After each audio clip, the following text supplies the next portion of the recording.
আল্লাহ পাক বলছেন, ইয়া আইয়ুহাল্লাযীনা আমানু, হে মুমিনগণ, ইত্তাকুল্লাহ। শোনেন ভাই, আল্লাহ বলছেন ইত্তাকুল্লাহ, তোমরা আল্লাহকে ভয় করো। ওয়া যারু মা বাকিয়া মিনার রিবা, সুদের অবশিষ্ট সব অংশ ছেড়ে দাও। সুদের অবশিষ্ট সব টাকা ছেড়ে দাও। ওয়া ইল্লা ইন কুনতুম মুমিনিন, যদি প্রকৃতপক্ষে তোমরা মুমিন হয়ে থাকো তাহলে ছেড়ে দাও। ওয়া ইল্লাম তাফআলু, যদি তোমরা না করো। কে বলছেন? আল্লাহ। যদি তোমরা এটা না করো তাহলে আল্লাহ কি বলছেন? ফাআযানু বিহারবিন মিনাল্লাহি ওয়া রাসূলি, আল্লাহ এবং তার রাসূলের সাথে যুদ্ধের ঘোষণা শুনে রাখো। এটা কার কথা? এখন আপনি যদি চান আল্লাহর পক্ষে যুদ্ধ করতে পারেন, আপনি চাইলে আল্লাহ এবং তার রাসূলের বিপক্ষেও যুদ্ধ করতে পারেন। আপনাকে কি বাধা দিবে? দিবে না। ডিসিশন কার? ডিসিশন আপনার। নবী সাল্লাল্লাহু আলাইহি ওয়াসাল্লাম আরো বলেছেন যে, আপনারা জানেন হাদিসটা, নতুন কোন হাদিস বলছি না, আপনারা জানেন, প্রত্যেক আলেম জানেন, প্রত্যেক মাযহাবের ইমাম জানেন। কি সেটা? যে সুদের পাপের 70 বা 73টা শাখা আছে। কয়টা? 73 বা 70টা শাখা আছে। তার সবচেয়ে নিম্ন শাখা হচ্ছে নিজের মাকে বিয়ে করা।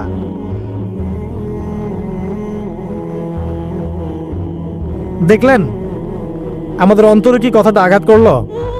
আপনি কি আপনার মায়ের সাথে, নাউযুবিল্লাহ, আপনি কি আপনার মাকে বিয়ে করতে পারবেন? এটা কি কোনো ব্যক্তির পক্ষে সম্ভব? কিন্তু নবী সাল্লাল্লাহু আলাইহি ওয়াসাল্লাম বলছেন 73 শাখার সবচেয়ে নিম্ন শাখা হচ্ছে সে ব্যক্তি যেন তার মাকে বিয়ে করলো। আর সর্বোচ্চ শাখা কি? ওই যে আল্লাহ এবং তার রাসূলের সাথে কি করা? যুদ্ধ কর। আর বিশ্বের এমন কোনো দেশ নাই যেখানে সুদ নাই।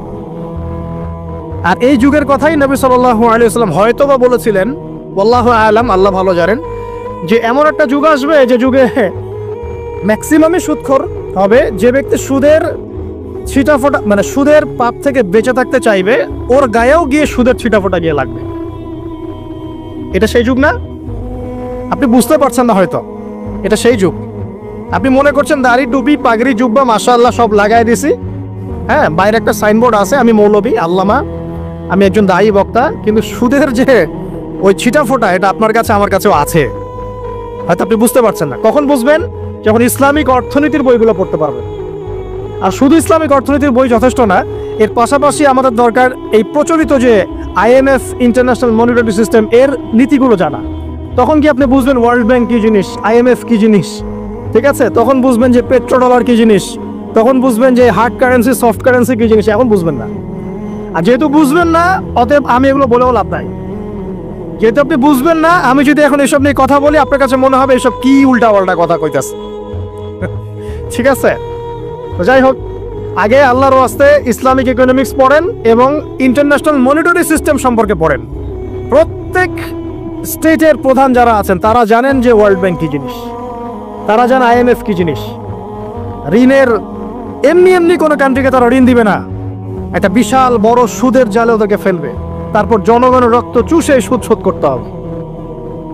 আর যারা পারবে না, ওরা যে শ্রীলঙ্কার মতো দেউলিয়া হয়ে যাবে।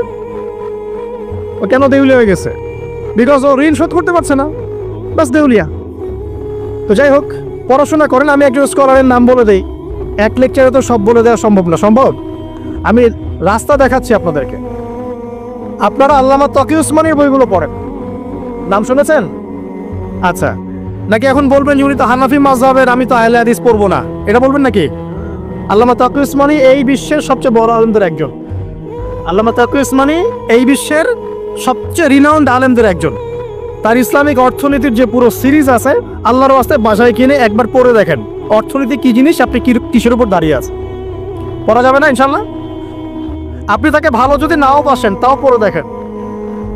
মনে করেন আপনি একটা কমিউনিটির মধ্যে আছেন, বা একটা সংগঠনে আছেন, বা একটা ঘরানার মধ্যে আছেন, তাহলে কি অন্য ঘরানার বইপত্র পড়া যাবে না? হারাম হয়ে গেছে নাকি? এই যে সংকীর্ণ মানসিকতা থাকলে ভাই হেদায়েত পাওয়া যাবে না। আর আপনি যে মনে করছেন আমি একদম হকের উপর আছি, আপনি সঠিক পথে আছেন ঠিকই, তবে এটা সঠিক ভুল পথ। কথা বুঝতে পারছেন না? আপনি মনে করছেন যে আমি একদম চূড়ান্ত সঠিক বিষয়ের উপর আছি। হ্যাঁ, আপনি সঠিক বিষয়ের উপর আছেন ঠিকই, বাট আপনি সহি একটা ভুল পথে আছেন। এটা বুঝবেন পরে, যখন জ্ঞানের পরিধি বাড়তে থাকবে, তখন বুঝবেন যে সহি পথ কোনটা, সহি ভুল পথ কোনটা। মুসলিমদের মধ্যে ফাটল সৃষ্টি করে জান্নাতে যাওয়া যায় না। যায়? পুরো মুসলিমরা একটা উম্মাহ, এবং যারাই মুসলিম উম্মার মধ্যে ফাটল সৃষ্টি করতে চায়, এরা উম্মার ও বন্ধু নয়, শত্রু। মুসলিম উম্মার মধ্যে কোনো ফাটল সৃষ্টি করবেন না। সবার মাঝখানে হৃদ্যতা, ভালোবাসার বন্ধন থাকবে। যদি বিভিন্ন ধর্মের মানুষ একসাথে বসবাস করতে পারে একটা দেশে, তাহলে বিভিন্ন তরিকা এবং মাযহাবের মানুষও একসাথে থাকতে পারবে একটা দেশে ইনশাআল্লাহ।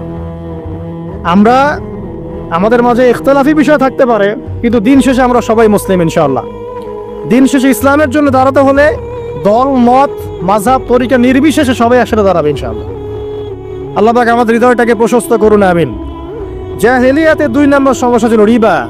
এই রিবা সম্পর্কে আগে বলি যে এখন আল্লাহ পাক কি বলেছেন। আল্লাহ পাক বলছেন যে ইয়ামহাকুল্লাহুর রিবা ওয়া ইউরবিস সাদাকাত।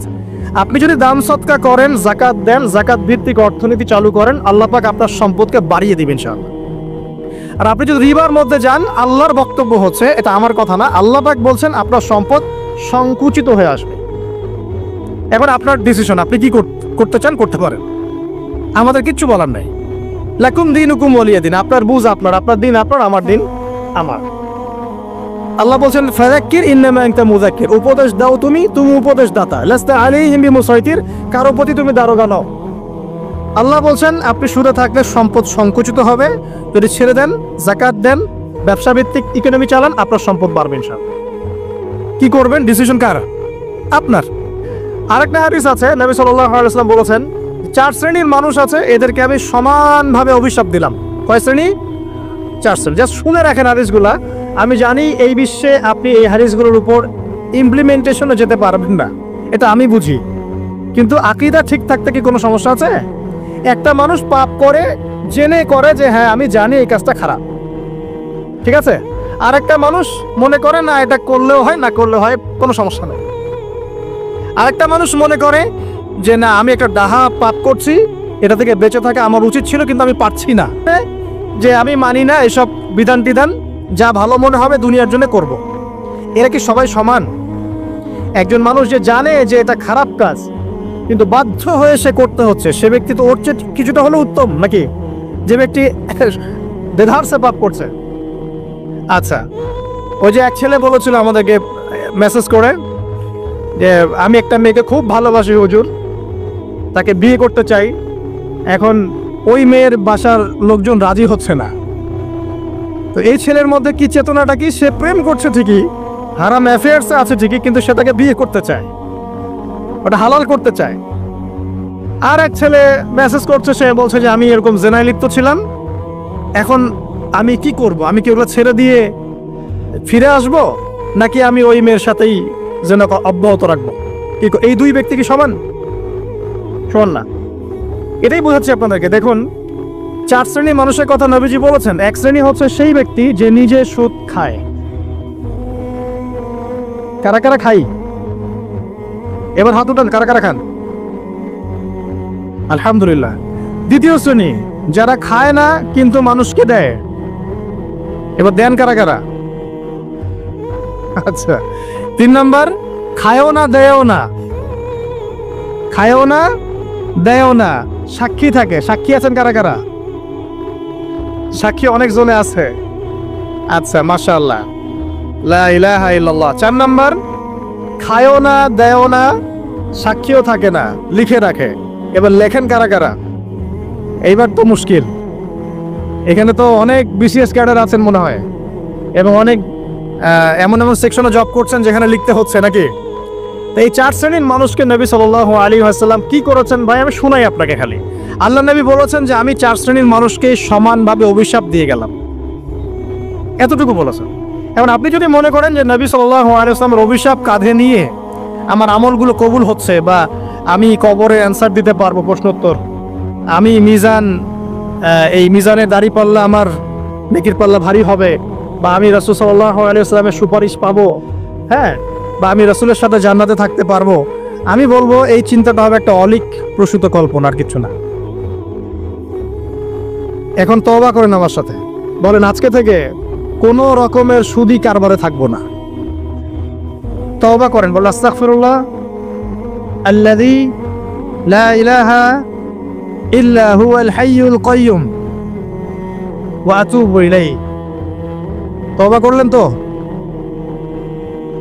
ভ্যান চালায় খাবেন, রিক্সা চালায় খাবেন, কৃষিকাজ করে খাবেন, ব্যবসা করে খাবেন, ছোট্ট একটা মুদির দোকান করে খাবেন, যদি কিচ্ছু করতে না পারেন রাস্তায় মুচিগিরি করে হলে খাবেন, সেলুনে বারবার হয়ে খাবেন, তারপরে সুদের দিকে যাবেন না ইনশাআল্লাহ। পারবেন? আপনার রিজিক কি আপনার হাতে না আল্লাহর হাতে? না, আমাদের রিজিক তো আমাদের হাতে। যে ব্যক্তি মনে করে রিজিক আল্লাহর হাতে, সে কি কখনো ঘুষ নিতে পারে? সে অন্যের সম্পদ আত্মসাৎ করতে পারে? সে অন্যের জমি সিজ করতে পারে? সে দুর্নীতি করতে পারে? সে সুদ খাইতে পারে?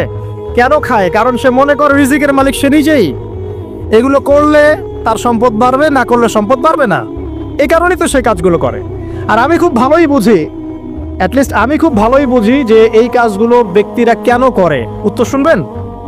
উত্তর হচ্ছে পরিবারের জন্য। কার জন্য?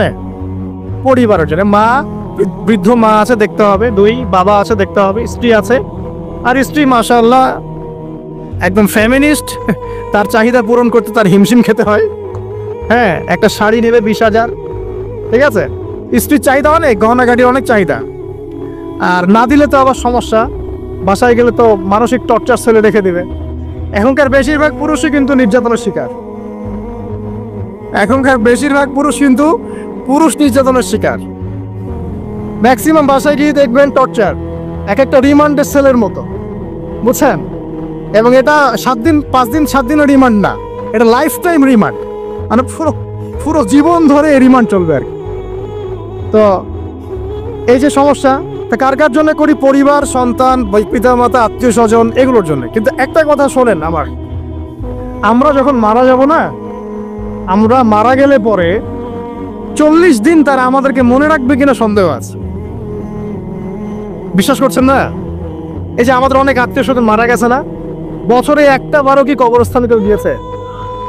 হয়তো যায়, মৃত্যুবার্ষিকী ওই দিন যায়, তাই না?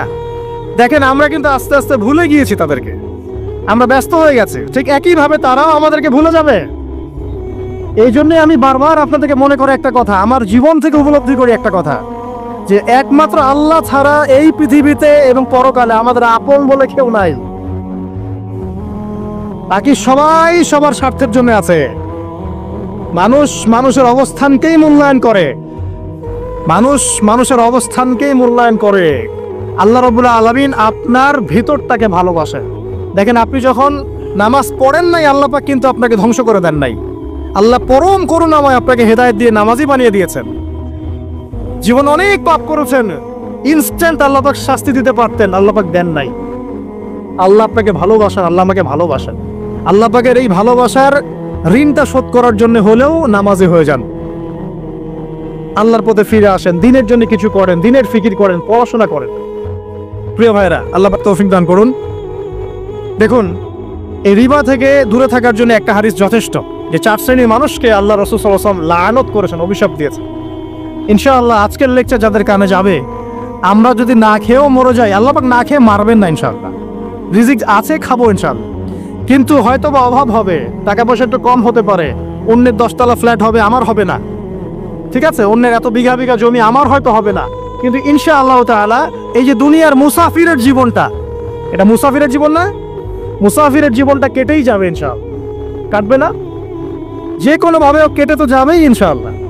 এই যে পরকালের জীবনটা একটা চেতনার শক্তি, জানেন? দুনিয়াতে যত বাধা বিপত্তি আসুক, গাল মন্দ খান, গীবত তহমত খান, কষ্ট হোক, নির্যাতন হোক, একটা বিষয় মনের মধ্যে শান্তি দেয়। কি শান্তি? যে এই দুনিয়ার জীবনটা তো আর চিরস্থায়ী নয়, এটা তো আর সারা জীবন থাকবে না। ইনশাআল্লাহ এই অবস্থা আস্তে আস্তে পরিবর্তন হয়ে যাবে। ফাইন্না মাআল উসরি ইউসরা, পরকালে ইনশাআল্লাহ পাবো। দুনিয়াতে না পেলে কি হয়েছে, পরকালে পাবো ইনশাআল্লাহ। যুবক ভাই, এইসব জেনা ছেড়ে দেন, আল্লাহ রাব্বুল আলামিন আপনার জন্য হুর রেখেছেন জান্নাত, ইনশাআল্লাহ পাবেন ইনশাআল্লাহ। এটা ছেড়ে দেন, সুদ ছেড়ে দেন, আল্লাহ পাক আপনার জন্য হাউজে কাউসার রাখছে ইনশাআল্লাহ, ঠিক আছে? অন্যায় পাপ ছেড়ে দেন, আল্লাহ রাব্বুল আলামিন আপনার জন্য জান্নাত রেডি করে রাখছে ইনশাআল্লাহ। এই দুনিয়ার জীবনটা ধোঁকা, একটা ছোট্ট জীবন, পুরা ধোঁকা, কিচ্ছু নাই এর মধ্যে। আমার কথা শোনেন, এই দুনিয়ার জীবনে কিছুই নাই। চারপাশে অনেক কিছু মনে হবে, আপনার বাড়ি আছে, গাড়ি আছে, স্ট্যাটাস আছে, টাকা পয়সা, প্রতিপত্তি সব আছে। আদতে আপনি একা, আদতে আপনাকে একাই কবরে যাওয়া লাগবে, একাই আল্লাহর সাথে হিসেব নিকাশ দিতে হবে। কেউ নাই সাথে, আমারও সাথে কেউ নাই। কিন্তু আপনি মনে করছেন যে সেলিব্রিটিজম, বড় আমি পলিটিক্যাল নেতা হয়েছি, আমাকে সবাই চেনে, আমি ইকোনমিক সেক্টরে লিড দেই, রাষ্ট্রকে লিড দেই, আমি ধর্মতাত্ত্বিক ক্ষেত্রে লিড দেই, আমাকে দেখলে মানুষ বাহবা দেয়, ইত্যাদি ইত্যাদি। দিন শেষে আমি একা, আপনিও একাই, আমাকেও একাই যেতে হবে, আপনাকেও একাই যেতে হবে। এগুলো সব চারপাশের খালি অন্ধ মোহ, আর কিচ্ছু না। তো এই মোহের মধ্যে ঢুকে পড়বেন না, আল্লাহ পাক তৌফিক এনায়েত করুন। নবী সাল্লাল্লাহু আলাইহি ওয়াসাল্লাম বারবার বলতেন, আল্লাহুম্মা ইন্নী আউযু বিকা মিন ফিতনাতিদ দুনিয়া, বলতেন না, হে আল্লাহ আমি এই দুনিয়ার ফিতনা থেকে তোমার কাছে আশ্রয় প্রার্থনা করছি। ওয়া ইন্নী আউযু বিকা মিন ফিতনাতিন নিসা, আমি মহিলাদের ফিতনা থেকেও আশ্রয় প্রার্থনা করছি। আরো দোয়া করতেন, আল্লাহুম্মা ইন্নী আউযু বিকা মিন আযাবিল কবর, হে আল্লাহ আমি কবরের আযাব থেকে আশ্রয় প্রার্থনা করছি। ওয়া আযাবি জাহান্নাম, জাহান্নামের আযাব থেকে আশ্রয় প্রার্থনা করছি। ওয়া মিন ফিতনাতিল মাহইয়া ওয়াল মামাত, জীবন মৃত্যুর ফিতনা থেকে আশ্রয় প্রার্থনা করছি। ওয়া মিন শাররি ফিতনাতিল মাসিহিদ দাজ্জাল, এবং দাজ্জালের ফিতনা থেকে আশ্রয় প্রার্থনা করছি। দাজ্জালে পরে আসবো ইনশাআল্লাহ। দাজ্জাল নিয়ে আলোচনা করলে আবার কিছু মানুষ খারেজের ট্যাগ লাগাই দিতে পারে, ওই জন্য এদিকে আমি এখন যাচ্ছি না। হ্যাঁ, সামনে আসে তো রিবার বিষয়টা বলছিলাম। আইয়ামে জাহিলিয়াতের যে সেই রিবা এখনকার বিশ্বে আছে কি নাই বলেন? ওই সময় না হয় মক্কায় ছিল, এখন কি সারা বিশ্বব্যাপী নাই? বিশ্বের কোনো কান্ট্রি রিবা মুক্ত না, বিশ্বের কোনো দেশ রিবা থেকে মুক্ত থাকতে পারবে না, এই বিশ্ব পরিচালনা যারা করছে ওদের আন্ডারে থাকলে। কখন হবে বিশ্ব রিবা মুক্ত? একদিন বিশ্ব রিবা মুক্ত হবে ইনশাআল্লাহ, একদিন না একদিন এই বিশ্বটা সুদ মুক্ত হবে ইনশাআল্লাহ তাআলা। তখন জালেম পার পাবে না, মাজলুমের রক্ত শ্রম বৃথা যাবে না ইনশাআল্লাহ। কবে, কত বছর পর আমি জানি না, কিন্তু এতটুকু জানি যে মালহামার পরে যখন আল মাহদি আসবেন এবং তারপর যখন মাসিহুদ দাজ্জাল বের হবে এবং ঈসা ইবনে মারইয়ামকে আল্লাহ পাক নামিয়ে দিবেন, তার হাতে যখন দাজ্জাল নিহত হবে এবং জেরুজালেম থেকে যখন পুরো বিশ্ব শাসন করা হবে মুসলিমদের হাতে, তখন রিবা বলে কিচ্ছু থাকবে না পৃথিবীর ইনশাআল্লাহ। তার আগ পর্যন্ত এই অবস্থা সলভ হবে কিনা আমরা জানি না, হতেও পারে নাও হতে পারে, তবে ওই সময় যে হবে নিশ্চিত ইনশাআল্লাহ। আসুন, আইয়ামে জাহিলিয়াতের আরেকটা বড় পাপ ছিল যে এক ভাই বলেছেন, সেটা হচ্ছে নারীর অবমাননা। কে বলেছে এই কথাটা? সামনে একজন।